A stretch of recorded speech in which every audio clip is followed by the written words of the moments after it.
നമസ്കാരം. Middle east വാർത്തകളിലേക്ക് സ്വാഗതം. ആദ്യം നോക്കാം പ്രധാന തലക്കെട്ടുകൾ. നിലമ്പൂർ തെരഞ്ഞെടുപ്പ് ആവേശത്തിലേക്ക് എം സ്വരാജും അഡ്വക്കേറ്റ് മോഹൻ ജോർജും PV അൻവറും നാമനിർദ്ദേശ പത്രിക സമർപ്പിച്ചു. മത്സരരംഗത്ത് 12 സ്ഥാനാർത്ഥികൾ. മുഖ്യമന്ത്രിയെ കടന്നാക്രമിച്ച് UDF കൺവെൻഷൻ. മന്ത്രി മുഹമ്മദ് റിയാസ് കരാറുകാരിൽ നിന്ന് പണം പിരിച്ചെന്ന ആരോപണവുമായി PV അൻവർ. തെളിവ് പുറത്തുവിടുമെന്ന് വെല്ലുവിളി. അൻവറിന് ആം ആദ്മിയുടെ പിന്തുണ. ദേശീയപാതയിൽ വീണ്ടും വിള്ളൽ. കാസർഗോഡ് പിലിക്കോട് 1/2 കിലോമീറ്റർ ദൂരത്തിൽ വിള്ളൽ കണ്ടെത്തി. ചാലിങ്കാലിൽ കരാർ കമ്പനി അനുമതിയില്ലാതെ കുന്നിടിച്ച് മണ്ണെടുത്തതിൽ പ്രതിഷേധം. മുഖ്യമന്ത്രി പിണറായി വിജയൻ കേന്ദ്രമന്ത്രി നിതിൻ ഗഡ്കരിയുമായി മറ്റന്നാൾ കൂടിക്കാഴ്ച നടത്തും.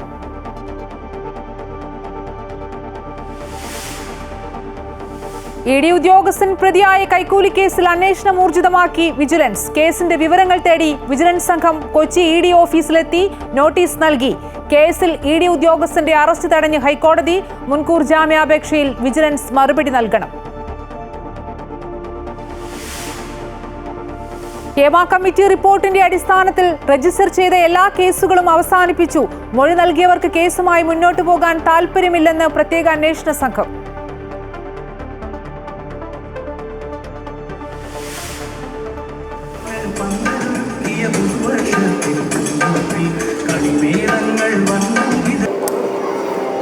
സംസ്ഥാനത്ത് സ്കൂൾ തുറന്നു. 3 ലക്ഷം കുരുന്നുകൾ 1-ാം ക്ലാസ്സിൽ. സ്കൂൾ സംവിധാനങ്ങളെ ഒരു കുടക്കീഴിൽ കൊണ്ടുവരുമെന്ന് ആലപ്പുഴ കലവൂർ സ്കൂളിൽ പ്രവേശനോത്സവം ഉദ്ഘാടനം ചെയ്ത് മുഖ്യമന്ത്രി പിണറായി വിജയൻ. അക്കാദമിക് മികവ് വളർത്താനുള്ള നടപടികൾ തുടങ്ങിയെന്നും മുഖ്യമന്ത്രി.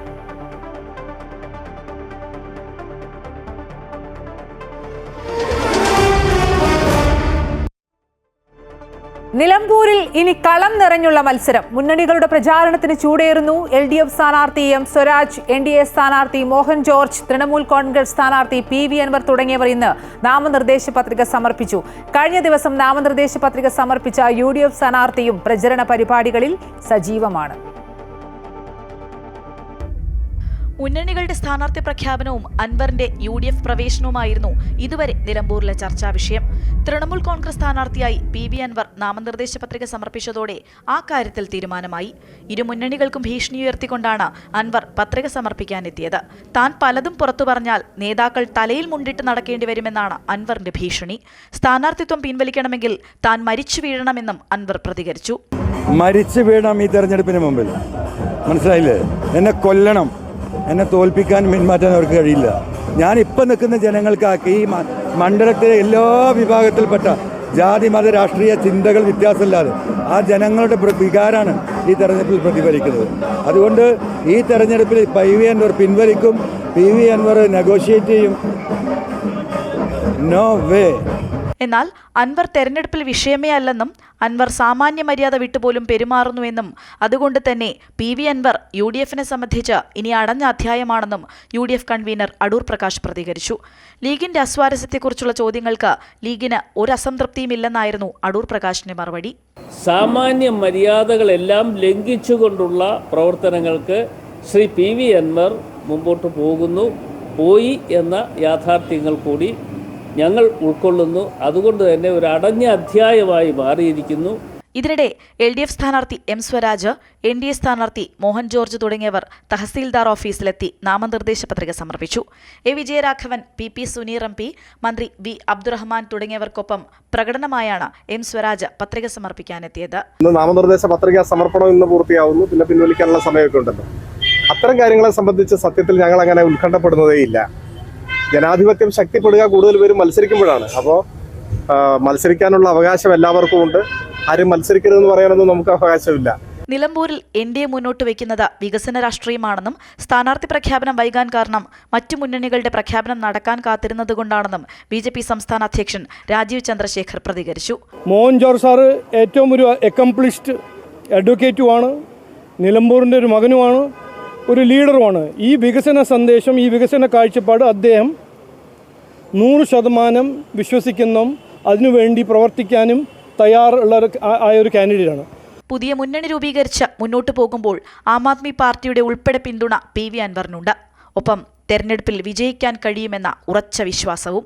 അതേസമയം ഇനി അറിയാനുള്ളത് അൻവറിന്റെ സ്ഥാനാർത്ഥിത്വം UDF-നാണോ LDF-നാണോ തിരിച്ചടിയാവുക എന്നാണ്. അമൃത ന്യൂസ്, മലപ്പുറം. ഇരു മുന്നണികൾക്കും ഭീഷണി ഉയർത്തി PV അൻവർ തെരഞ്ഞെടുപ്പ് ഗോതയിലിറങ്ങി. പ്രവർത്തകരുടെ അകമ്പടിയോടെ വൻ പ്രകടനമായാണ് നാമനിർദ്ദേശ പത്രിക സമർപ്പിക്കാനെത്തിയത്. മത്സരിക്കുമോ ഇല്ലയോ എന്ന അനിശ്ചിതത്വത്തിന് അവസാനം കുറിച്ചുകൊണ്ടാണ് PV അൻവർ നാമനിർദ്ദേശ പത്രിക സമർപ്പിച്ചത്.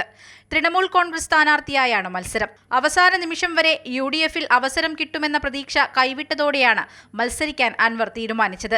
അധികാരിവർഗത്തിന്റെ അരുതായ്മകളെ ചോദ്യം ചെയ്തതിന് ഒറ്റപ്പെട്ടു പോയവനാണ് താനെന്നും മലയോര കർഷകരുടെയും സാധാരണക്കാരുടെയും പ്രശ്നങ്ങൾക്ക് പരിഹാരം കാണാനാണ് താൻ മത്സരിക്കുന്നതെന്നും അൻവർ പറഞ്ഞു.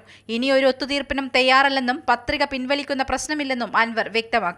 ഈ പിണറായിസത്തിനെതിരെ, കുടുംബാധിപത്യത്തിനെതിരെ ഈ നാട്ടിൽ അജിത് കുമാറും സംഘവും നടത്തിക്കൊണ്ടിരിക്കുന്ന ഏകപക്ഷീയമായ അഴിമതിയും കൊള്ളയും ജനങ്ങളെ വേട്ടയാടലും ഫൈനടപ്പിക്കലും തുടങ്ങി നിരവധിയായ വിഷയങ്ങൾ ഇരുമുന്നണികൾക്കും വെല്ലുവിളി സൃഷ്ടിക്കുമെന്ന പ്രതീതി സൃഷ്ടിച്ചുകൊണ്ട് വൻ ജനാവലിയുടെ അകമ്പടിയോടെയാണ് അൻവർ നാമനിർദ്ദേശ പത്രിക സമർപ്പിക്കാനെത്തിയത്. എന്നെ ഇല്ലാണ്ടാക്കാൻ മുഖ്യമന്ത്രിയുടെ ഭീഷണിക്ക് വഴങ്ങിയോ താല്പര്യത്തിന് വഴങ്ങിയോ PV അൻവറിനെ വഴിയാധാരാക്കാൻ വേണ്ടി തീരുമാനിച്ച പ്രതിപക്ഷ നേതാവാണ് ഇവിടെ ഉള്ളത്. അവസാനം ഇന്നലെയാണ് പ്രതിപക്ഷ നേതാവ് വാതിലടക്കുന്നത്. ജനകീയ പ്രതിപക്ഷ പ്രതിരോധ മുന്നണി എന്ന പേരിൽ അൻവർ വെല്ലുവിളി ഉയർത്തുമ്പോൾ ഭരണപക്ഷത്തിനപ്പുറം പ്രതിപക്ഷ നേതാവിനെതിരെയുള്ള വെല്ലുവിളി കൂടിയാണത്. അതേസമയം പലവട്ടം നിലപാട് മാറ്റിയ അൻവറിന്റെ മത്സരകാര്യത്തിൽ വ്യക്തത വരാൻ നാമനിർദ്ദേശ പത്രിക പിൻവലിക്കുന്ന സമയം വരെ കാത്തിരിക്കേണ്ടി വരും. അമൃത ന്യൂസ്, മലപ്പുറം. നിലമ്പൂർ UDF തെരഞ്ഞെടുപ്പ് കൺവെൻഷനിൽ മുഖ്യമന്ത്രിയെ വിമർശിച്ച നേതാക്കൾ. മലപ്പുറം ജില്ലയെ കള്ളപ്പണത്തിന്റെയും കള്ളക്കടത്തിന്റെയും പേരിൽ അപമാനിച്ച ആളാണ് മുഖ്യമന്ത്രിയെന്നും ചതിയെക്കുറിച്ച് പറയാൻ യോഗ്യതയുള്ള ആളാണ് അദ്ദേഹമാണെന്നും KC വേണുഗോപാൽ പരിഹസിച്ചു.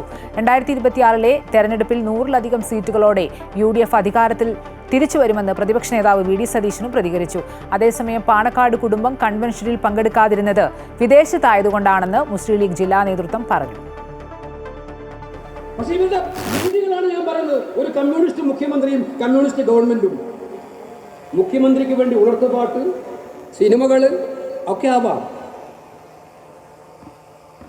പക്ഷെ ഇത് കാണുന്നവരാണ് കേരളത്തിലെ ജനങ്ങൾ. സാമൂഹ്യക്ഷേമ പെൻഷൻ, ഞാൻ ഉമ്മൻചാണ്ടിയെ കുറിച്ച് ഓർമ്മിക്കുകയാണ്. ദേശീയപാതാ നിർമ്മാണത്തിനായി കാസർഗോഡ് ചാലിങ്കാലിൽ കരാർ കമ്പനി അനുമതിയില്ലാതെ നടത്തിയ വൻ മണ്ണെടുപ്പിനെതിരെ നാട്ടുകാരുടെ പ്രതിഷേധം. 2.5 ഏക്കറോളം വരുന്ന സ്ഥലത്ത് നടത്തിയ മണ്ണെടുപ്പിന്റെ കാഴ്ചകൾ ഞെട്ടിക്കുന്നത്. പ്രദേശത്ത് തടാകത്തിന് സമാനമായ രീതിയിൽ വെള്ളക്കെട്ട് രൂപപ്പെട്ടിരിക്കുകയാണ്. സ്ഥലത്തെത്തിയ തഹസിൽദാരുടെ നേതൃത്വത്തിലുള്ള സംഘത്തിന് നേരെ നാട്ടുകാർ പ്രതിഷേധിച്ചു. ദേശീയപാതയിൽ പെരിയ ചാലിങ്കാലിൽ സ്റ്റോക്ക് യാർഡിനായി അനുവദിച്ച സ്ഥലത്തിന്റെ മറവിലാണ് 2.5 ഏക്കറോളം വരുന്ന സ്ഥലത്ത് നിന്ന് കരാർ കമ്പനി വൻതോതിൽ മണ്ണെടുപ്പ് നടത്തിയിരിക്കുന്നത്. റവന്യൂ, ജിയോളജി വകുപ്പുകളുടെ അനുമതിയില്ലാതെ നടത്തിയ മണ്ണെടുപ്പ് കാരണം മഴ ശക്തമായതോടെ പ്രദേശം പാരിസ്ഥിതിക പ്രശ്നങ്ങൾ നേരിടുകയാണ്. പല വീടുകളുടെയും വരാന്ത വരെ കഴിഞ്ഞ ദിവസങ്ങളിൽ മഴവെള്ളം ഉയർന്നപ്പോൾ നാട്ടുകാർ നടത്തിയ പരിശോധനയിലാണ് ഈ ഞെട്ടിക്കുന്ന കാഴ്ച കണ്ടത്. സ്ഥലത്ത് 20 കോലോളം താഴ്ചയുള്ളതായി നാട്ടുകാർ പറഞ്ഞു. ഏത് നിമിഷവും പൊട്ടിയൊഴുകാവുന്ന വൻ വെള്ളക്കെട്ടാണ് ദേശീയപാതയിൽ നിന്ന് കേവലം 100 മീറ്റർ മാത്രം അകലമുള്ള സ്ഥലത്ത് രൂപപ്പെട്ടിരിക്കുന്നത്. സംഭവം അറിഞ്ഞ് സ്ഥലത്ത് പരിശോധനയ്ക്കെത്തിയ റവന്യൂ വകുപ്പ് ഉദ്യോഗസ്ഥർക്ക് നേരെ നാട്ടുകാർ ശക്തമായി പ്രതിഷേധിച്ചു. സെൻട്രൽ ഗവൺമെന്റിന്റെ അണ്ടറിലെന്നാണ് അവർ വിചാരം. അവർ ഡയറക്റ്റ് സർക്കാർ, സെൻട്രൽ ഗവൺമെന്റ് അവർക്ക് നേരിട്ട് ചെയ്യിക്കുന്നതാണ്. ഒരാളും മിണ്ടാൻ പാടില്ല, ഒരാളൊന്നും പറയാൻ പാടില്ല. മെഗാ കൺസെഷനാണ് ഇവിടുത്തെ ഏറ്റവും വലിയ രാജാവ്. മൺകൂണുകളൊക്കെ ഉണ്ടാക്കി ഇതിനെ മറച്ചു വെച്ചുകൊണ്ട്, പുറത്തുനിന്ന് ഒരാൾക്കും ശ്രദ്ധിക്കാൻ പറ്റാത്ത രീതിയിൽ അവരാദ്യം മറച്ചു വെച്ചുകൊണ്ട് പിന്നീട് ഇവിടെ ഇത്തരത്തിലുള്ള കുഴികൾ ഉണ്ടാക്കി ഇവിടുന്ന് രാത്രി കാലങ്ങളിലൊക്കെയാണ് മണ്ണ് കടത്താറുള്ളത്. ഇപ്പോൾ പകൽ സമയത്ത് വണ്ടികൾ വന്ന് പല സ്ഥലത്തുനിന്നുള്ള വേസ്റ്റുകളൊക്കെ കൊണ്ടുപോയി നിറക്കുകയാണ്. ഇത് ഒന്നരപ്പാട് പൊട്ടിക്കഴിഞ്ഞാൽ നമ്മളെ വീടടക്കം ഒലിച്ചു പോകും. അതാ സംഭവിക്കാൻ പോകുന്നത്. വലിയൊരു ദുരന്തം ഇവിടെ വരാൻ പോകുന്നുണ്ട്. ഇനിയിപ്പോൾ ഇപ്പോൾ കാലവർഷം ആരംഭിച്ചതേ ഇല്ലു. ആരംഭിക്കുമ്പോൾ തന്നെ അവിടെ വെള്ളം ഇങ്ങനെ പുഴ പോലെ ആയിട്ടുണ്ട്. അത് കാണുമ്പോൾ തന്നെ നമുക്ക് ഭയം തോന്നുന്നുണ്ട്. ഇനി പിന്നെ ശക്തമായിട്ടുള്ള മഴ വരാൻ തുടങ്ങിക്കഴിഞ്ഞാൽ എന്തായിരിക്കും സ്ഥിതി?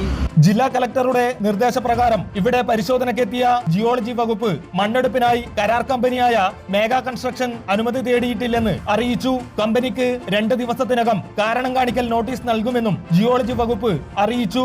അമൃത ന്യൂസ്, കാസർഗോഡ്. കാസർഗോഡ് ദേശീയപാതയിൽ വീണ്ടും വിള്ളൽ. പീലിക്കോട് കാർഷിക ഗവേഷണ കേന്ദ്രത്തിനും പടുവളത്തിനുമിടയിൽ 1/2 കിലോമീറ്റർ ദൂരത്തിലാണ് വിള്ളൽ കണ്ടെത്തിയത്. സംഭവം ശ്രദ്ധയിൽപ്പെട്ട് നാട്ടുകാർ പ്രതിഷേധം അറിയിച്ചതോടെ കരാർ കമ്പനി സ്ഥലത്ത് ടാർ ഒഴിച്ച് പ്ലാസ്റ്റിക് ഷീറ്റ് വിരിച്ച് മറച്ചുവെച്ചിരിക്കുകയാണ്. 2 മാസം മുമ്പ് ദേശീയപാത നിർമ്മാണം പൂർത്തിയാക്കിയ പ്രദേശത്താണ് വിള്ളൽ രൂപപ്പെട്ടത്. മുഖ്യമന്ത്രി പിണറായി വിജയൻ കേന്ദ്ര ഉപരിതല ഗതാഗത വകുപ്പ് മന്ത്രി നിതിൻ ഗഡ്കരിയുമായി ബുധനാഴ്ച കൂടിക്കാഴ്ച നടത്തും. മലപ്പുറം കൂരിയാട് ഉൾപ്പെടെ സംസ്ഥാനത്ത് ദേശീയപാതയിലുണ്ടായ തകർച്ച സംബന്ധിച്ചും പാത നിർമ്മാണത്തിലെ അപാകതകളും കേന്ദ്രമന്ത്രിയുമായി ചർച്ച നടത്തും. റെയിൽവേ മന്ത്രി അശ്വിനി വൈഷ്ണവുമായും മുഖ്യമന്ത്രി കൂടിക്കാഴ്ച നടത്തും. അതേസമയം സംസ്ഥാനത്തെ ദേശീയപാത പദ്ധതികൾ അവലോകനം ചെയ്യുന്നതിനും വിലയിരുത്തുന്നതിനുമായി എത്തിയ ദേശീയപാത authority chairman Santhosh Kumar Yadav chief secretary doctor A ജയതിലകുമായി കൂടിക്കാഴ്ച നടത്തി. മലപ്പുറം കൂരിയാട് ദേശീയപാത തകർന്നതിന്റെ പശ്ചാത്തലത്തിൽ കൂടിയാണ് ചെയർമാന്റെ സന്ദർശനം. ദേശീയപാത നിർമ്മാണത്തിൽ സംസ്ഥാനം നേരിടുന്ന പ്രതിസന്ധികളും നഷ്ടപരിഹാരം അടക്കമുള്ള കാര്യങ്ങൾ ചർച്ചയായി. 2 ദിവസത്തെ സന്ദർശനത്തിൽ തിരുവനന്തപുരം, കൊല്ലം ജില്ലകളിലെ ദേശീയപാതയിലെ നിർമ്മാണ പ്രവർത്തനങ്ങൾ സന്തോഷ് കുമാർ യാദവ് വിലയിരുത്തി. ED അസിസ്റ്റന്റ് ഡയറക്ടർ പ്രതിയായ കൈക്കൂലി കേസിലെ രേഖകൾ ആവശ്യപ്പെട്ട് കൊച്ചിയിലെ ED ഓഫീസിൽ നേരിട്ടെത്തി വിജിലൻസ് ഉദ്യോഗസ്ഥർ. പരാതിക്കാരനായ അനീഷ് ബാബുവിനെതിരായ ED കേസുകളുടെ രേഖകളാണ് വിജിലൻസ് ആവശ്യപ്പെട്ടത്. അന്വേഷണത്തോട് ED ഉദ്യോഗസ്ഥർ സഹകരിക്കുന്നുണ്ടെന്ന് വിജിലൻസ് SP S ശശിധരൻ പറഞ്ഞു. കൈക്കൂലി കേസിലെ പരാതിക്കാരനായ കശുവണ്ടി വ്യവസായി അനീഷ് ബാബുവിനെതിരെ ED രജിസ്റ്റർ ചെയ്ത കേസിന്റെ വിശദാംശങ്ങളാണ് വിജിലൻസ് ആവശ്യപ്പെട്ടിരിക്കുന്നത്. ഇത് സംബന്ധിച്ച് കൊച്ചിയിലെ ED ഓഫീസിൽ നേരിട്ടെത്തി വിജിലൻസ് ഉദ്യോഗസ്ഥർ നോട്ടീസ് നൽകി. അനീഷ് ബാബുവിന്റെ കേസുമായി ബന്ധപ്പെട്ട് എന്തൊക്കെ അന്വേഷണങ്ങളും പ്രവർത്തനങ്ങളുമാണ് ED ഓഫീസിൽ നടന്നിരിക്കുന്നതെന്നാണ് വിജിലൻസ് അന്വേഷിക്കുന്നത്. അനീഷിനെ എത്ര തവണ വിളിച്ചുവരുത്തി, മൊഴിയുടെ വിശദാംശങ്ങൾ എന്നിവയടങ്ങിയ രേഖകളാണ് വിജിലൻസിന് ആവശ്യം. ED ഉദ്യോഗസ്ഥർ അന്വേഷണവുമായി സഹകരിക്കുന്നുണ്ടെന്ന് വിജിലൻസ് SP പറഞ്ഞു. അപ്പോൾ നമ്മൾ 22-ാം തീയതി ഒരു നോട്ടീസ് കൊടുത്തിട്ടുണ്ട്, ഒരു ലെറ്റർ കൊടുത്തിട്ടുണ്ടായിരുന്നു കേസിലേക്ക് പിന്നെ ഡീറ്റെയിൽസ് തരണമെന്ന് പറഞ്ഞിട്ട്. അപ്പോൾ അവർ നല്ല രീതിയിൽ പ്രതികരിച്ചു. നിങ്ങൾ സ്പെസിഫിക് ആയിട്ട് ഒരു റെക്കോർഡ്സ് ആവശ്യപ്പെടുകയാണെങ്കിൽ നിങ്ങളത് ചോദിക്കൂ, അപ്പോൾ ഞങ്ങൾ വേണ്ട നോക്കിയിട്ട് ചെയ്യാം എന്ന് പറഞ്ഞിട്ടുണ്ടായിരുന്നു. അതിൻ്റെ അടിസ്ഥാനത്തിൽ നമ്മളിന്ന് സ്പെസിഫിക് ആയിട്ട് വേണ്ട റെക്കോർഡ്സ് ഇന്നൊക്കെയാണ് അത് തരണം എന്ന് പറയാൻ വേണ്ടിയിട്ട് നമ്മുടെ ഓഫീസേഴ്സ് ഒരു ലെറ്റർ കൊടുക്കാൻ പോയതാണ്. ED കേസ് ഒതുക്കി തീർക്കാമെന്ന് വാഗ്ദാനം നൽകി പണം തട്ടാൻ ശ്രമിച്ചു എന്നാണ് വിജിലൻസിന്റെ case. ED assistant director Shekhar കുമാറിനെ 1-ാം പ്രതിയാക്കിയാണ് കേസ് രജിസ്റ്റർ ചെയ്തിരിക്കുന്നത്. സംഭവത്തിൽ ED ആഭ്യന്തര അന്വേഷണവും ആരംഭിച്ചിട്ടുണ്ട്. എൻഫോഴ്സ്മെന്റ് ഡയറക്ടറേറ്റ് എടുത്ത കേസിൽ ഡൽഹി സ്പെഷ്യൽ ടാസ്ക് ഫോഴ്സിനാണ് അന്വേഷണ ചുമതല.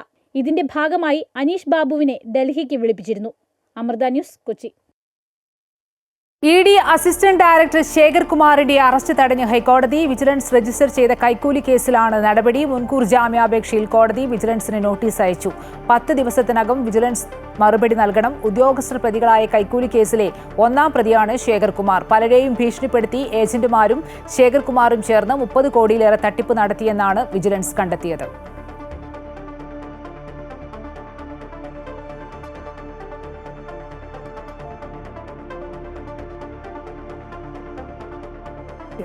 വീഡിയോ വാൾ ചേഞ്ച് ആയി.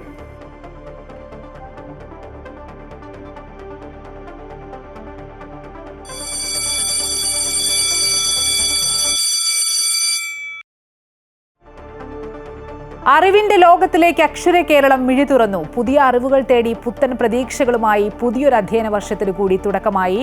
Alappuzha Kalavoor government higher secondary സ്കൂളിൽ നടന്ന പ്രവേശനോത്സവത്തിന്റെ സംസ്ഥാനതല ഉദ്ഘാടനം മുഖ്യമന്ത്രി പിണറായി വിജയൻ നിർവഹിച്ചു.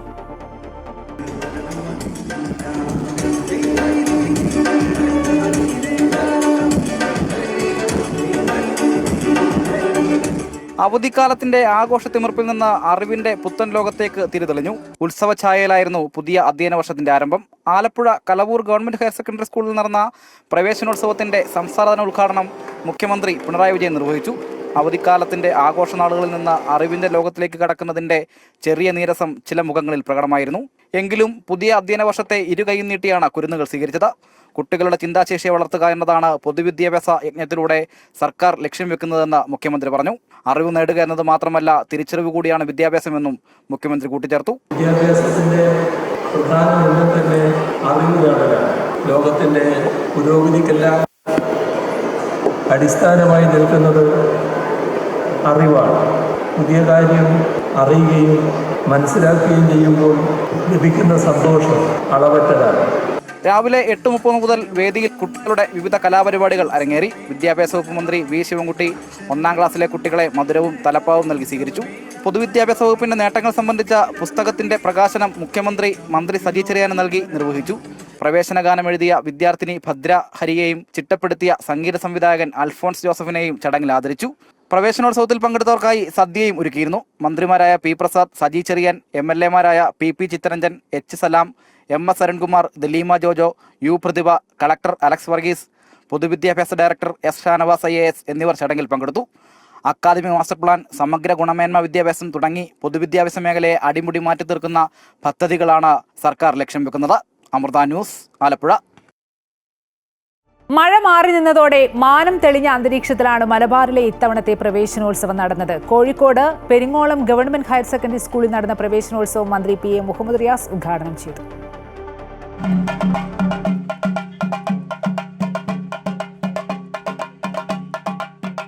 ബലൂണുകൾക്കും മധുരപലഹാരങ്ങൾക്കും പുറമെ കുരുന്നുകളുടെ പ്രിയപ്പെട്ട സൂപ്പർ ഹീറോകളും അവരെ വരവേൽക്കാൻ പെരിങ്ങോളം ഗവൺമെന്റ് ഹയർ സെക്കൻഡറി സ്കൂളിൽ ഉണ്ടായിരുന്നു. റോബോട്ടിക് ആനയാണ് ഇവിടുത്തെ താരം. ഒപ്പം തെയ്യവും ഉണ്ടായിരുന്നു. 2 മാസങ്ങൾക്ക് ശേഷം സുഹൃത്തുക്കളെ വീണ്ടും കാണാൻ കഴിഞ്ഞതിന്റെ സന്തോഷവും വിദ്യാർത്ഥികൾക്കുണ്ട്. എന്നാൽ വീട്ടിലേക്ക് തിരിച്ചു പോകാനുള്ള തിടുക്കവുമുണ്ട്. പെരിങ്ങോളം ഗവൺമെന്റ് ഹയർ സെക്കൻഡറി സ്കൂളിൽ വെച്ച് നടന്ന പരിപാടി പൊതുമരാമത്ത് വകുപ്പ് മന്ത്രി PA മുഹമ്മദ് റിയാസ് ഉദ്ഘാടനം ചെയ്തു. നമ്മുടെ കുട്ടികളാണ് ഇന്നത്തെ നമ്മുടെ എല്ലാം പ്രതീക്ഷ. പുതിയ ഉടുപ്പ്, പുതിയ ബാഗ്, പുസ്തകം ഒക്കെയായി വളരെ സന്തോഷത്തോടെ കുട്ടികൾ സ്കൂളിലെത്തുകയാണ്. അവരുടെ ജീവിതത്തിൽ ഒരു കാലത്തും മായാത്ത അനുഭവമാണ് ഇന്നത്തെ ദിനം. എല്ലാവരും നല്ല മനുഷ്യരായി വളരണം എന്നുള്ളത് നമ്മുടെയൊക്കെ ആഗ്രഹമാണ്. പരിപാടിയിൽ PTA റഹീം MLA, ജില്ലാ പഞ്ചായത്ത് പ്രസിഡന്റ് ഷീജ ശശി എന്നിവരും പങ്കെടുത്തു. അതേസമയം സങ്കടങ്ങൾ ഉള്ളിലൊതുക്കി പുതിയ അധ്യയന വർഷത്തിലേക്ക് കടക്കുകയാണ് ദുരന്തത്തെ അതിജീവിച്ച മേപ്പാടിയിലെ വിദ്യാർത്ഥികൾ. അമൃത ന്യൂസ്, കോഴിക്കോട്. പ്രവേശനോത്സവം ആഘോഷമാക്കി തിരുവനന്തപുരം നെടുമങ്ങാട് അമൃത കൈരളി വിദ്യാഭവൻ. കുട്ടികൾ എഴുതി ചിട്ടപ്പെടുത്തിയ പ്രവേശനോത്സവ ഗാനത്തോടെയായിരുന്നു അധ്യയന വർഷാരംഭം.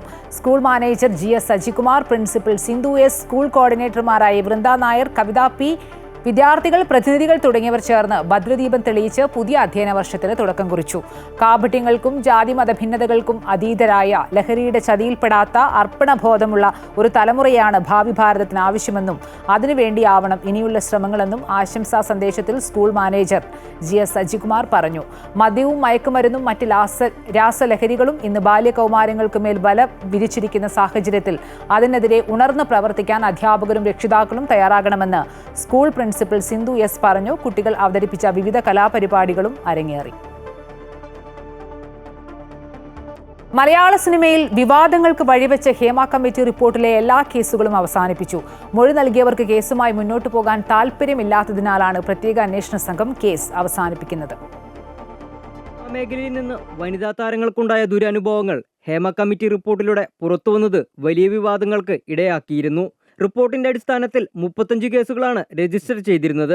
ഇതിൽ 21 കേസുകൾ അവസാനിപ്പിച്ച് അന്വേഷണ സംഘം റിപ്പോർട്ട് നൽകിയിരുന്നു. ബാക്കിയുള്ള കേസുകൾ ഈ മാസം തന്നെ അവസാനിപ്പിക്കുമെന്നാണ് വിവരം. നടിയെ ആക്രമിച്ച കേസും തുടർന്നുണ്ടായ WCC രൂപീകരണവുമാണ് ഹേമ കമ്മിറ്റി രൂപീകരണത്തിലേക്ക് നയിച്ചത്. മലയാള സിനിമയിൽ സ്ത്രീകൾ നേരിടുന്ന പ്രശ്നങ്ങൾ പഠിക്കാനായി സംസ്ഥാന സർക്കാരാണ് ഹേമ കമ്മിറ്റിയെ രൂപീകരിച്ചത്. വെളിപ്പെടുത്തലുമായി നിരവധി പേർ രംഗത്തെത്തിയതോടെയാണ് പ്രത്യേക അന്വേഷണ സംഘത്തെ നിയോഗിക്കുന്നത്. ഹേമ കമ്മിറ്റിയോട് ദുരനുഭവം വെളിപ്പെടുത്തിയവരെ പോലീസ് പലതവണ വിളിപ്പിച്ചെങ്കിലും ആരും മൊഴി നൽകാൻ തയ്യാറായില്ല. അവസാന മാർഗമെന്നോണം മൊഴി ആവശ്യപ്പെട്ട് പോലീസ് കോടതി വഴി പരാതിക്കാർക്ക് നോട്ടീസ് നൽകുകയായിരുന്നു. എന്നാൽ കേസുമായി മുന്നോട്ടു പോകാൻ താൽപ്പര്യമില്ലെന്നാണ് പരാതിക്കാർ മറുപടി നൽകിയത്. മലയാള സിനിമയിലെ പ്രമുഖ നടന്മാരുൾപ്പെടെ ആരോപണം നേരിട്ടിരുന്നു. അമൃത ന്യൂസ്, കൊച്ചി. വലിയ പെരുന്നാൾ അവധി ദിനങ്ങളിൽ ദുബായിലെ പൊതുഗതാഗത സംവിധാനങ്ങളുടെ പ്രവർത്തന സമയം പ്രഖ്യാപിച്ചു. ജൂൺ 4 ബുധനാഴ്ച മുതൽ 7 തീയതി ശനിയാഴ്ച വരെ രാവിലെ 5 മണി മുതൽ പിറ്റേന്ന് പുലർച്ചെ 1 മണി വരെ ദുബായ് മെട്രോ, റെഡ് ഗ്രീൻ ലൈനുകൾ സർവീസ് നടത്തും. 4 തീയതി ബുധനാഴ്ച മുതൽ ശനിയാഴ്ച വരെ രാവിലെ 6 മുതൽ പിറ്റേ ദിവസം പുലർച്ചെ 1 മണി വരെയാണ് ദുബായ് ട്രാം സേവനമുണ്ടാവുക. ജൂൺ 5 മുതൽ 8 വരെ ബഹുനില മന്ദിരങ്ങളിലെ പണമടച്ചുള്ള പാർക്കിംഗ് സൗകര്യം ഒഴികെയുള്ള സ്ഥലങ്ങളിൽ പാർക്കിംഗ് ഫ്രീ ആയിരിക്കുമെന്നും Dubai roads and transport authority അറിയിച്ചു. ദുബായ് ബസ്സുകളുടെ സമയക്രമം എസ്ഹൈൽ മൊബൈൽ ആപ്പിലൂടെ അറിയാമെന്നും ദുബായ് RTA വ്യക്തമാക്കി. RTA ഹാപ്പിനെസ് സെന്ററുകൾ ഈദ് അൽ അദ്ഹ ദിവസങ്ങളിൽ അവധിയായിരിക്കും. പെരുന്നാൾ സമ്മാനമായ പുത്തൻ കുവൈറ്റ് ദിനാർ വിതരണം നൽകാനായി 10 ATMകൾ സ്ഥാപിച്ചു. കുവൈറ്റിലെ അവന്യൂസ് മാനേജ്മെന്റ് കുവൈറ്റ് സെൻട്രൽ ബാങ്കുമായി സഹകരിച്ചാണ് വിവിധ ഡിനോമിനേഷനുകളിലുള്ള പുത്തൻ നോട്ടുകൾ വിതരണം ചെയ്യുന്നതിനായി ATM മെഷീനുകൾ സ്ഥാപിച്ചത്. ജൂൺ 5 വരെ അവന്യൂസിലെത്തുന്ന സന്ദർശകർക്ക് ഈ മെഷീനുകൾ ഉപയോഗപ്പെടുത്താം. പെരുന്നാളിനോടനുബന്ധിച്ച് മുതിർന്നവർ, കുട്ടികൾക്കും ബന്ധുക്കൾക്കും സുഹൃത്തുക്കൾക്കും ഈദ് സമ്മാനമായി കുവൈറ്റ് ദിനാർ നൽകാൻ സാധാരണ ATM മെഷീനുകളിൽ ലഭിക്കാത്ത 5 ദിനാറും 1 ദിനാറും ഇവിടെ ലഭിക്കും. കുവൈറ്റിൽ നാളെയും മറ്റന്നാളുമായി ചൂടേറിയതും വരണ്ടതുമായ കാലാവസ്ഥയായിരിക്കുമെന്ന് മുന്നറിയിപ്പ്. ഇതിനോടൊപ്പം ശക്തമായ കാറ്റും ചില പ്രദേശങ്ങളിൽ പൊടി നിറഞ്ഞതുമായ കാലാവസ്ഥയായിരിക്കുമെന്നും ദൂരക്കാഴ്ചക്കുറവും അനുഭവപ്പെടുമെന്നും മുന്നറിയിപ്പിൽ പറയുന്നുണ്ട്. പകൽ സമയത്ത് ഉയർന്ന താപനില 50 ഡിഗ്രിയോട് അടുക്കുമെന്നും പ്രവചിക്കുന്നു. രാത്രിയിൽ ചൂട് തുടരും. കുറഞ്ഞ താപനില 27 ഡിഗ്രി സെൽഷ്യസിനും 31 ഡിഗ്രി സെൽഷ്യസിനും ഇടയിലായിരിക്കും. രാത്രിയിൽ മണിക്കൂറിൽ 20 മുതൽ 50 കിലോമീറ്റർ വേഗതയിൽ കാറ്റ് വീശുമെന്നും പ്രതീക്ഷിക്കുന്നുണ്ട്. കടൽ തിരമാലകൾ 3 മുതൽ 7 അടി വരെ ഉയരത്തിലെത്താമെന്നും മുന്നറിയിപ്പുണ്ട്. കുവൈറ്റിലെ ജിലി പ്രദേശത്ത് നിയമലംഘനത്തെ തുടർന്ന് അടച്ചുപൂട്ടിയ റെസ്റ്റോറന്റിൽ പിൻവാതിൽ വഴി കയറിയ 6 പ്രവാസികളെ നാടുകടത്തും. നിയമലംഘനങ്ങൾ കണ്ടെത്തിയതിനെ തുടർന്ന് അഗ്നിശമന രക്ഷാസേന അടച്ചുപൂട്ടിയതായിരുന്നു സ്ഥാപനം. ഓപ്പറേഷൻ വിഭാഗത്തിന് ലഭിച്ച വിവരത്തിന്റെ അടിസ്ഥാനത്തിൽ താമസകാര്യ വിഭാഗം നടത്തിയ പരിശോധനയിലാണ് ഇവർ പിടിയിലായത്. റെസ്റ്റോറന്റ് പിൻവാതിലിൽ അടച്ച് പൂട്ടൽ സ്റ്റിക്കർ പതിച്ചിരുന്നില്ല. റെസ്റ്റോറന്റിലുണ്ടായിരുന്ന ഭക്ഷണങ്ങൾ കേടാകുന്നതിന് മുമ്പ് അവ നീക്കം ചെയ്യാൻ വേണ്ടി മാത്രമാണ് അകത്ത് കടന്നതെന്ന് പിടിയിലായ തൊഴിലാളികൾ അന്വേഷണ ഉദ്യോഗസ്ഥരെ അറിയിച്ചു. എന്നാൽ അടച്ചുപൂട്ടൽ സ്റ്റിക്കർ പതിച്ച സ്ഥാപനങ്ങൾ ഒരു സാഹചര്യത്തിലും തുറക്കാൻ പാടുള്ളതല്ലെന്നും ഇത്തരം നിയമലംഘനങ്ങൾ നടത്തുന്ന പ്രവാസികൾ നാട് കടത്തലിന് വിധേയരാകുമെന്നും അധികൃതർ അറിയിച്ചു. ലോകാരോഗ്യ സംഘടനയുടെ എക്സിക്യൂട്ടീവ് ബോർഡ് വൈസ് ചെയർമാൻ പദവി ഇനി സൗദി അറേബ്യയ്ക്ക്. ജനീവയിൽ നടന്ന സംഘടനയുടെ 78ാമത് സമ്മേളനം 57ാം സെഷന്റെ ആദ്യ ബോർഡ് യോഗത്തിലാണ് 2025-28 കാലയളവിലേക്കുള്ള ബോർഡ് ഭരണസമിതി തെരഞ്ഞെടുപ്പ് നടന്നത്. ജനീവയിലേക്കുള്ള സൗദി പ്രതിനിധി സംഘത്തെ നയിച്ചത് സൗദി ആരോഗ്യ മന്ത്രാലയം അന്താരാഷ്ട്ര സഹകരണ അണ്ടർ സെക്രട്ടറി റഖാൻ ഖാലിദ് ബിൻ ദൊഹേഷ് ആണ്. ലോകാരോഗ്യ സംഘടനയുടെ ചെയർമാൻ സ്ഥാനം ഓസ്ട്രേലിയയ്ക്കാണ് ലഭിച്ചത്. അബുദാബി KMCC കൊണ്ടോട്ടി മണ്ഡലം കരിയർ വർക്ക്ഷോപ്പ് സംഘടിപ്പിച്ചു. വരും തലമുറയ്ക്ക് കരിയർ ദിശ നൽകുകയും അറിവും സാധ്യതകളും നിറച്ച വഴികൾ തുറക്കുകയും ചെയ്യുന്ന ലക്ഷ്യത്തോടെ ഒരുക്കിയ പരിപാടി വിദ്യാർത്ഥികളുടെയും രക്ഷിതാക്കളുടെയും പങ്കാളിത്തം കൊണ്ട് ശ്രദ്ധേയമായി. യുവതലമുറയ്ക്ക് ചിറകുകൾ പകരുന്ന വഴിയിലേക്കുള്ള മുന്നേറ്റം എന്ന സന്ദേശത്തിലായിരുന്നു പരിപാടി സംഘടിപ്പിച്ചത്. കരിയർ വിദഗ്ധരായ മുഹമ്മദ് അജ്മൽ, ഫിറോസ് PT എന്നിവർ നേതൃത്വം നൽകി. ആർട്ട് ഓഫ് പേരന്റിംഗ് എന്ന വിഷയത്തിൽ ലൈഫ് കോച്ചും ഗ്ലോബൽ ട്രെയിനറുമായ സുലൈമാൻ മേൽപ്പത്തൂർ ക്ലാസിന് നേതൃത്വം നൽകി. സമാപന സമ്മേളനത്തിൽ കൊണ്ടോട്ടി KMCC മണ്ഡലം പ്രസിഡന്റ് മിജുവാദ് KC അധ്യക്ഷത വഹിച്ചു. മുസ്ലിം ലീഗ് ദേശീയ സെക്രട്ടറി പാണക്കാട് സയ്യിദ് മുനവർ അലി ശിഹാബ് തങ്ങൾ ഉദ്ഘാടനം ചെയ്തു. മുസ്ലിം ലീഗ് ദേശീയ secretary advocate Haris Beeran MP മുഖ്യാതിഥിയായിരുന്നു. ഹജ്ജ് തീർത്ഥാടകർക്കും അവർക്ക് സേവനം നൽകുന്ന സന്നദ്ധ പ്രവർത്തകർക്കും ഏറെ സഹായകരമാകുന്ന മൊബൈൽ ആപ്പ് തനിമ ജിദ്ദ പുറത്തിറക്കി. തീർത്ഥാടകർക്ക് എളുപ്പത്തിൽ ഉപയോഗിക്കാൻ കഴിയുന്ന മൊബൈൽ ആപ്പിന്റെ പ്രകാശനം Jeddah chamber of commerce board അംഗവും ജിദ്ദ നാഷണൽ ആശുപത്രി ഡയറക്ടറുമായ VP മുഹമ്മദ് അലി നിർവഹിച്ചു. ജിദ്ദയിലെ വിവിധ സാമൂഹിക സാംസ്കാരിക സംഘടനാ നേതാക്കൾ ചടങ്ങിൽ സംബന്ധിച്ചു. തനിമ സൗദി കേന്ദ്ര പ്രസിഡന്റ് A നജ്മുദ്ദീൻ അധ്യക്ഷത വഹിച്ചു. അബൂബക്കർ അരിമ്പ്ര, അഹ്സാബ് വർക്കല, റഹീം ഒതുക്കുങ്ങൽ തുടങ്ങിയവർ ആപ്പ് ലോഞ്ചിങ്ങിൽ അണിനിരന്നു. മുനീർ ഇബ്രാഹിം ആപ്പ് പരിചയപ്പെടുത്തി. ഈ വർഷത്തെ ഹജ്ജ് സമയത്ത് മക്കയിലെ പള്ളികളിൽ നമസ്കാരത്തിനുള്ള ബാങ്ക് വിളിക്കും ഇഖാമത്തിനും ഇടയിലെ കാത്തിരിപ്പ് സമയം കുറയ്ക്കാൻ പള്ളി ഇമാമുമാർക്കും മുദീനുകൾക്കും നിർദ്ദേശം നൽകണമെന്ന് മക്ക പ്രവിശ്യ ഇസ്ലാമിക കാര്യ മന്ത്രാലയ ശാഖയോട് ഇസ്ലാമിക കാര്യമന്ത്രി ഷൈഖ് ഡോക്ടർ അബ്ദുൽ ലത്തീഫ് അലു ഷൈഖ് ആവശ്യപ്പെട്ടു. ഹജ്ജ് സമയത്തെ കടുത്ത ചൂട് അനുഭവപ്പെടുന്ന കാര്യം കണക്കിലെടുത്താണ് ഇങ്ങനെ ആവശ്യപ്പെട്ടത്. മക്ക ഹറാം പള്ളിക്ക് സമീപത്തെ സെൻട്രൽ ഏരിയ, പുണ്യസ്ഥലങ്ങൾ എന്നിവിടങ്ങളിൽ ഹജ്ജ് തീർത്ഥാടകർ പതിവായി എത്തുന്ന എല്ലാ പള്ളികളിലും ഇത് നടപ്പാക്കും. സുബൈ നമസ്കാരത്തിനും ബാങ്കിനും ഇഖാമത്തിനും ഇടയിലുള്ള സമയം 15 മിനിറ്റായാണ് കുറച്ചിരിക്കുന്നത്.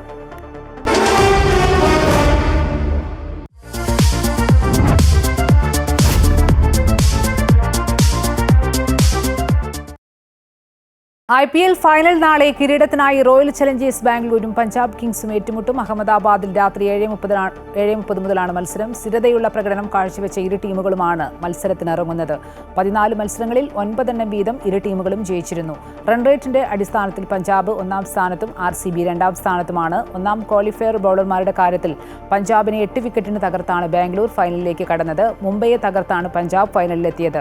2016 ശേഷം IPL ഫൈനലിലെത്താൻ RCBക്ക് കഴിഞ്ഞിട്ടില്ല. പഞ്ചാബ് IPL ഫൈനലിലേക്ക് അവസാനമായി എത്തിയത് 2014-ലാണ്. IPL ചരിത്രത്തിലെ RCB പഞ്ചാബ് വിജയക്കണക്കെടുത്താൽ പഞ്ചാബും RCBയും ഒപ്പത്തിനൊപ്പം നിൽക്കുന്നു. ഇരുവരും നേർക്കുനേർ വന്ന 36 മത്സരങ്ങളിൽ 18 എണ്ണത്തിൽ പഞ്ചാബും RCBയും ജയിച്ചിരുന്നു. ക്രിക്കറ്റിൽ നിന്ന് ഇന്ന് 2 വിരമിക്കൽ പ്രഖ്യാപനമാണ് ഉണ്ടായത്. ഏകദിന ക്രിക്കറ്റിൽ നിന്ന് ഓസ്ട്രേലിയൻ ഓൾറൗണ്ടർ ഗ്ലെൻ മാക്സ്വെൽ വിരമിച്ചു. ഗ്ലെൻ മാക്സ്വെല്ലിന്റെ വിരമിക്കൽ വാർത്ത വന്ന് മണിക്കൂറുകൾക്കകം ക്രിക്കറ്റ് ലോകത്തെ ഞെട്ടിച്ചുകൊണ്ട് ദക്ഷിണാഫ്രിക്കയുടെ വിക്കറ്റ് കീപ്പർ ബാറ്റ്സ്മാൻ ഹെൻറിക് ക്ലാസനും അന്താരാഷ്ട്ര ക്രിക്കറ്റിൽ നിന്നുള്ള വിരമിക്കൽ തീരുമാനം പ്രഖ്യാപിച്ചു. ക്രിക്കറ്റിൽ ശ്രദ്ധ കേന്ദ്രീകരിക്കാനാണ് ഗ്ലെൻ മാക്സ്വെല്ലിന്റെ വിരമിക്കൽ തീരുമാനം. 2027 ലോകകപ്പ് മുന്നിൽ കണ്ട യുവതാരങ്ങൾക്കായി വഴിമാറിക്കൊടുക്കുന്നുവെന്ന് മാക്സ്വെൽ അറിയിച്ചു. 13 വർഷത്തെ ഏകദിന കരിയറിനാണ് മാക്സ്വെൽ വിരാമമിടുന്നത്. ഏകദിന ക്രിക്കറ്റിലെ എക്കാലത്തെയും മികച്ച വെടിക്കറ്റ് ബാറ്റർ എന്ന പേര് സ്വന്തമാക്കിയാണ് മാക്സ്വെല്ലിന്റെ വിരമിക്കൽ. 149 ഏകദിന മത്സരങ്ങൾ കളിച്ച താരം 3990 റൺസ് നേടി. ഏകദിന ക്രിക്കറ്റിന്റെ ചരിത്രത്തിലെ ഏറ്റവും മികച്ച 2ാമത്തെ സ്ട്രൈക്ക് റേറ്റ് മാക്സ്വെല്ലിന്റെ പേരിലാണ്. 2015, 2023 വർഷങ്ങളിൽ ഏകദിന ലോകകപ്പ് നേടിയ ഓസ്ട്രേലിയൻ ടീമിൽ അംഗമായിരുന്നു മാക്സ്വെൽ. 2023 ലോകകപ്പിൽ അഫ്ഗാനിസ്ഥാനെതിരെ പരിക്കേറ്റ കാലുമായി പുറത്താകാതെ 201 റൺസ് അടിച്ച് ഗ്ലെൻ മാക്സ്വെൽ റെക്കോർഡിട്ടിരുന്നു. ഏകദിന ചരിത്രത്തിലെ ഏറ്റവും മികച്ച ഇന്നിംഗ്സായാണ് ഇത് വിശേഷിപ്പിക്കപ്പെടുന്നത്. കുടുംബത്തോടൊപ്പം കൂടുതൽ സമയം ചെലവഴിക്കാനാണ് ക്ലാസൻ വിരമിക്കൽ പ്രഖ്യാപിച്ചത്. സാമൂഹിക മാധ്യമങ്ങളിലൂടെയായിരുന്നു പ്രഖ്യാപനം. തീർത്തും അപ്രതീക്ഷിതമായിരുന്നു ദക്ഷിണാഫ്രിക്കൻ വിക്കറ്റ് കീപ്പർ ബാറ്ററുടെ വിരമിക്കൽ പ്രഖ്യാപനം. എന്നെ സംബന്ധിച്ച് ഇത് ദുഃഖകരമായ ദിവസമാണ്. ഞാൻ അന്താരാഷ്ട്ര ക്രിക്കറ്റിൽ നിന്ന് വിരമിക്കാൻ തീരുമാനിച്ചിരിക്കുന്നു എന്നാണ് ക്ലാസൻ കുറിച്ചത്. 33-ാം വയസ്സിലാണ് താരം രാജ്യാന്തര കരിയർ അവസാനിപ്പിക്കുന്നത്. ദക്ഷിണാഫ്രിക്കൻ ക്രിക്കറ്റ് താരങ്ങളിൽ സ്പിൻ ബൗളിനെ ഫലപ്രദമായി നേരിട്ട അപൂർവ താരങ്ങളിലൊരാളായിരുന്നു ക്ലാസൻ. ദക്ഷിണാഫ്രിക്കയുടെ വെടിക്കറ്റ് ബാറ്റർമാരിൽ പ്രധാനി. 2018-ൽ ഇന്ത്യക്കെതിരെയാണ് ക്ലാസൻ ഏകദിനത്തിൽ അരങ്ങേറുന്നത്. 60 ഏകദിന മത്സരങ്ങളിൽ നിന്ന് 2141 റൺസ് നേടിയിട്ടുണ്ട്. ഈ IPL സീസണിൽ സൺറൈസേഴ്സ് ഹൈദരാബാദിന്റെ അവസാന മത്സരത്തിൽ 39 പന്തിൽ 105 റൺസ് അടിച്ച് തകർപ്പൻ ഇന്നിംഗ്സ് കാഴ്ചവെച്ചിരുന്നു. Sports desk, Amrita TV. ഇതോടെ മിഡിൽ ഈസ്റ്റ് വാർത്തകൾ പൂർണ്ണമാകുന്നു. കൂടുതൽ വാർത്തകൾക്കും വിശദാംശങ്ങൾക്കും അമൃത ന്യൂസ് യൂട്യൂബ് കാണുക.